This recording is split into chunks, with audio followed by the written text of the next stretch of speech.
बढ़ती महंगाई के खिलाफ उत्तर प्रदेश के वाराणसी में एक अनोखा प्रदर्शन किया गया, जहां गैस और पेट्रोल के बढ़ते दाम के विरोध में समाजवादी पार्टी के कार्यकर्ताओं ने गैस सिलेंडर गंगा में ही प्रवाहित कर दिया। अब देखिए ना, ये गैस सिलेंडर इनके जी का जंजाल बन चुका है और शायद इसी सोच में सिलेंडर को कूड़ा गाड़ी में डाला जा रहा है। गैस के बढ़ते दाम ने इनके दिलों पर ऐसा वज्रपात कर दिया है कि अब ये गैस सिलेंडर को गंगा की धारा में प्रवाहित कर रहे हैं, शायद ये सोचकर कि गंगा जल में डूबकर महंगाई की आग बुझ जाएगी। तस्वीरें वाराणसी की हैं, जहां गैस और पेट्रोल के बढ़ते दामों के खिलाफ सपा ने अनोखा प्रदर्शन किया।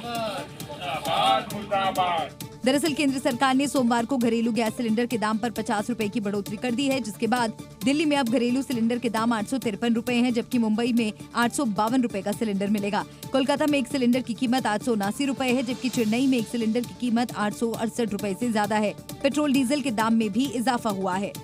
दिल्ली में पेट्रोल की कीमत 94 रुपए 72 पैसे लीटर है, जबकि मुंबई और कोलकाता में 1 लीटर पेट्रोल की कीमत 103 रुपए से ज्यादा है। और इसी के विरोध में सपा कार्यकर्ताओं ने पहले तो एलपीजी सिलेंडर को नगर निगम की कूड़ा गाड़ी में डाला और फिर कुछ घरेलू सिलेंडर को गंगा में प्रवाहित कर बढ़ती महंगाई का विरोध किया।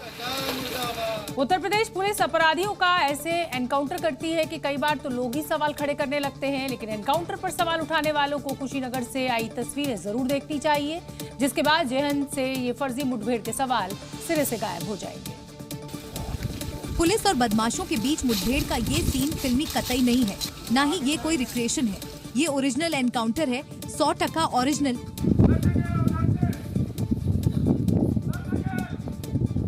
जिन लोगों के मन में एनकाउंटर पर सवाल उठते रहते हैं, उन्हें ये तस्वीरें देखनी चाहिए और योगी फोर्स पर सवाल उठाने से पहले सोचना चाहिए कि पुलिस किस तरह जान खतरे में डालकर अपराधियों के सफाई में जुटी है। दरअसल कुशीनगर पुलिस को मुखबिर से 25,000 के इनामी कुतुबुद्दीन के छिपने की खबर मिली थी, लिहाजा बिना देर योगी फोर्स ने बदमाशों की घेराबंदी कर दी।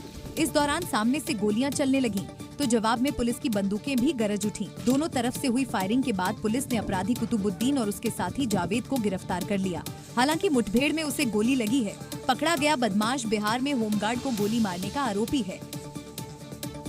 एक तरफ यूपी पुलिस को देखकर अपराधी थर-थर कांपते हैं, तो दूसरी तरफ कई जगह लोगों की हिम्मत इतनी बढ़ गई है कि पुलिस को ही बंधक बना लेते हैं।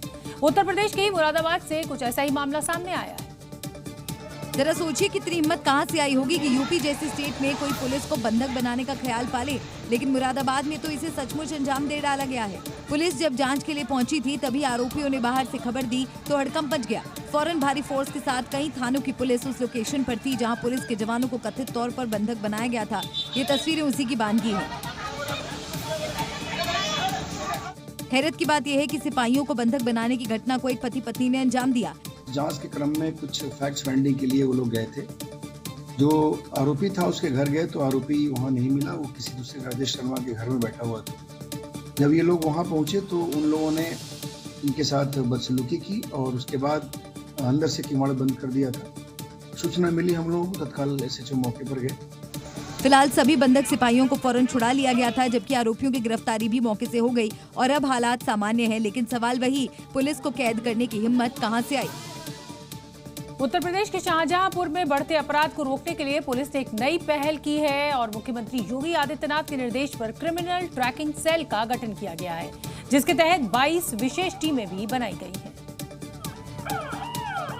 योगी फोर्स को हरी झंडी मिल चुकी है। अपराधियों को सबक सिखाने के लिए स्पेशल 22 शहर में निकल चुके हैं, जो खास तौर पर पिछले 5 साल से अपराध की दुनिया में सक्रिय अपराधियों पर विशेष निगरानी रखेंगे। स्पेशल पुलिस फोर्स के टारगेट पर गैंगस्टर, क्रिमिनल और भूमाफिया जैसे अपराधी हैं, जिन्हें फ्री हैंड दे दिया गया है। इनका फोकस शहर में क्राइम कंट्रोल में अपनी भूमिका के साथ कानून व्यवस्था बनाए रखने पर है। पुलिस जांच में पाया गया है कि जमानत पर छूटे अपराधियों ने ज्यादा आपराधिक घटनाओं को अंजाम दिया है, इसलिए इन पर विशेष नजर रखी जाएगी। टीमें चिन्हित कर अपराधियों की पहचान करेगी और उनके खिलाफ एक्शन लेगी। ये जनपद शाहजहांपुर में 22 थाने हैं पुलिस के, देहात और सिटी एरिया मिला करके। इन सभी थानों के लिए विशिष्ट टीमें बनाई गई हैं, प्रत्येक थाने में एक, इसलिए इनका नाम सुपर 22 दिया गया है। पुलिस अधिकारियों का मानना है कि इस व्यवस्था से अपराधियों की हर गतिविधि की जानकारी पुलिस को मिलती रहेगी। इससे अपराधों पर अंकुश लगाने में मदद मिलेगी।